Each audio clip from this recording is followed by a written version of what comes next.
Dear, in this video I am going to derive a relation of Coulomb's law from Gauss theorem. Consider 2-point charge Q1 and Q2. Q1 lies here and from r distance from Q1 Q2 lies. ठीक है. Consider 2-point charge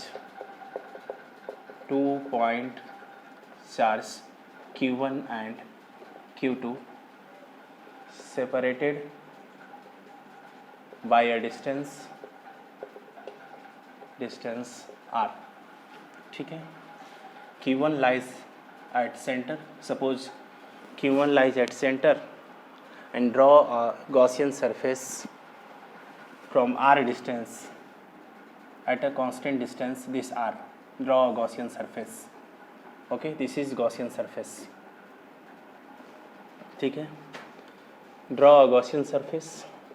Draw a Gaussian surface through distance r. r distance से Gaussian surface lies draw किया और take a small area element ds and this is point P and suppose this is Q1 charge, then the direction of electric field is radially outward. This is the direction of electric field E. This is r and this is the direction of this r vector. Okay, and this is ds, surface area element ds. This is the area vector which is perpendicular to this surface. Okay, so according to Gauss theorem we know, Gauss theorem we know closed surface S, this is closed surface S, EDS equal to net charge 1 by epsilon naught, net charge within the surface. So 1 by epsilon naught times net charge within this surface Q1. Okay, and here is the angle between ds and E is theta equal to 0 because both are in the same direction. So EDS इसका magnitude लिखेंगे तो EDS cos theta होता है और theta क्या है 0 degree equal to Q1 by epsilon not. Since लिख सकते हैं यहाँ पे थीटा या angle between E and ds is 0 degree. ठीक है. cos 0 का वैल्यू 1 होता है तो ये क्या हो जाएगा close surface EDS equal to Q1 by epsilon not.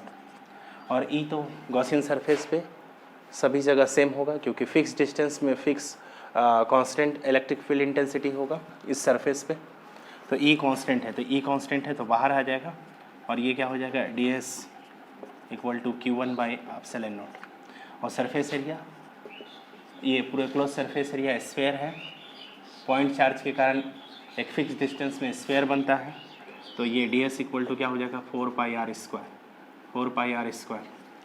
तो E into 4 pi r square equal to Q1 by epsilon not. Then E equal to क्या हो जाएगा 1 बाई 4 पाई एप्सिलॉन नॉट. ये नीचे 1 बाई 4 पाई एप्सिलॉन नॉट को पहले लिख रहे हैं और ये आर स्क्वायर को Q1 बाई आर स्क्वायर ऐसे लिख रहा हूँ. ये 4 पाई एप्सिलॉन नॉट लिख दिया और ये Q1 और ये आर स्क्वायर यहाँ आ गया.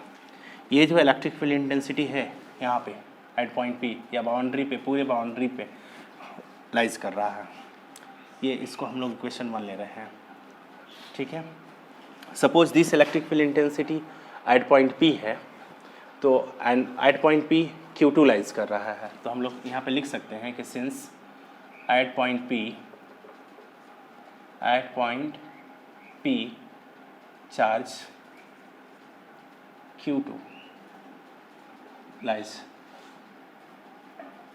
due to this electric field, due to this force will experience force experience होगा, क्योंकि ये इलेक्ट्रिक फील्ड इंटेंसिटी यहाँ इलेक्ट्रिक फील्ड क्रिएट कर रहा है, कितना मैग्नीट्यूड है ये है, और यहाँ पे चार्ज है। तो अगर इलेक्ट्रिक फील्ड में चार्ज को प्लेस करेंगे तो हमको पता है कि फोर्स एक्सपीरियंस करता है, तो फोर्स इक्वल टू क्या हो जाएगा, E इंटू Q2, क्योंकि हम लोग पता है कि electric field intensity is force per unit charge. तो F इक्वल टू क्या हो जाएगा, Q इंटू E या E इंटू Q। तो E हमारा E का मैग्नीट्यूड पता है यहाँ पे, तो F इक्वल टू E का मैग्नीट्यूड कितना है, 1/4 epsilon not Q1 by r square, और ये Q2। तो F इक्वल टू हम लोग क्या लिख सकते हैं, 1/4 epsilon not Q1 Q2 by r square. यही ये किसके रिजल्ट के बराबर आ गया, कूलम्ब्स लॉ के, which is the formula of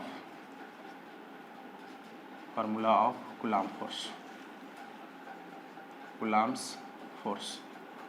तो हम लोग बोल सकते हैं कि Coulomb's law can be drive from Gauss law से हम लोग कूलम्ब्स लॉ ड्राइव कर सकते हैं, और कूलम्ब्स लॉ से गॉस लॉ को भी ड्राइव कर सकते हैं।